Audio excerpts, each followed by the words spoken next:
Men Rahimova Komila soliq boshliqlari nomiga qabul boshlangan ekan, murojaat bilan keldim. Xo'jaylik ijroqlar nogironi bo'lgan munosabati bilan yer, mol, mulk soliqlari bo'yicha imtiyozlar borligini bilib oldik.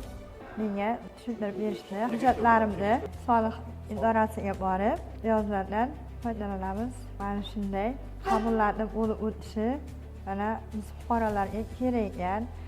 Tushunmaganimizni tushunib, muammolarimizni hal qilib berishyapti. Rahmat sizlarga. Men Qahramonov Jasurbek, Sirdaryo viloyati Yangiyo'l shahrida ishlab kelyapman. Hozir katta tadbirkorlik boshlaganman. Uniworld Trade MChJ rahbariman. Hozirda mana ishchilarimiz sonini ko'paytirish maqsadida, ishchi o'rin yaratish maqsadida tadbirkorlikni boshlaganmiz. Mana bugun bo'lib o'tayotgan Sirdaryo viloyati soliq boshqarmasi tomonidan sayyor qabuldamiz. Viloyat boshqarmasi soliq boshlig'i bilan uchrashdik. Qo'shilgan qiymat soliq guvohnomasini olishga amaliy yordam berishlarini so'radim. 2 kun ichida hal qilib berishini aytdi. Yangi yilga oldin o'zim ham aytaman, 2 kunda guvohnomasini qilib beraman.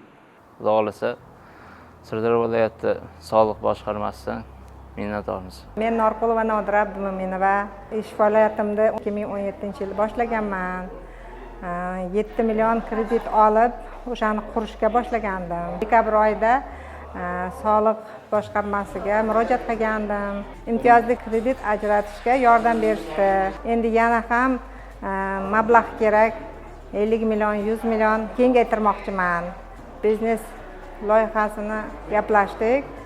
Endi ish o'rinlari ko'payadi. Kengaytirib, xudo xolasa, ishlarimizni yurgizib turamiz.